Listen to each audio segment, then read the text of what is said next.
Vrijeme je za shopping.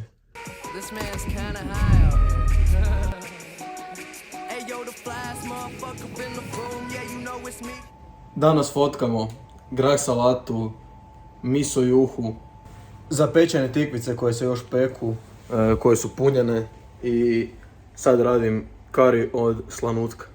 Hit jelo koje već radim 3. put u zadnja 2 tjedna.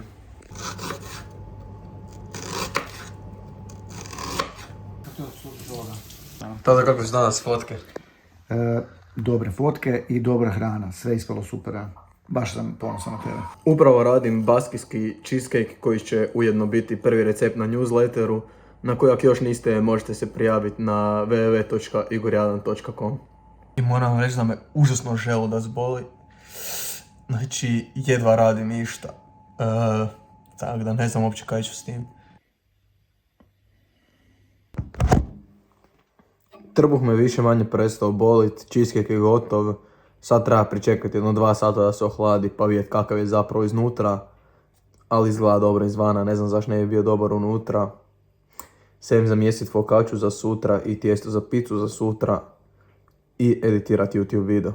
To je posao za danas. I ljudi, obavezno prije spavanja svaku večer očistite kuhinju.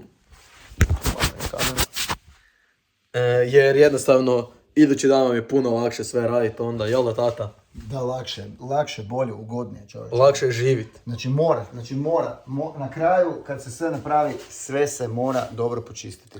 I kad se počisti drugi dan, to onda kad dođeš, prvo si najveće zadovoljan, sve je čisto, a drugi dan kad dođeš opet, wow, dočekate čisto, samo i lakše ti je raditi, tako da... A ne da ti je prva stvar ujutro, hoćeš nešto raditi, i onda prva stvar koja ti se dogodi je, prvo moram čistiti sve od jučerašnjeg dana. Ne. Počisti svaki dan sa svaki dan. A pogotovo kad se u ovakvim uvjetima ko mi da kuhate jedno 7 jela dnevno. Jednostavno, neodrživo je nakupljati nered. Neodrživo. Logično. Logično. Prije spavanja, čitanje, već se zna, Tony Montana, priča lagana.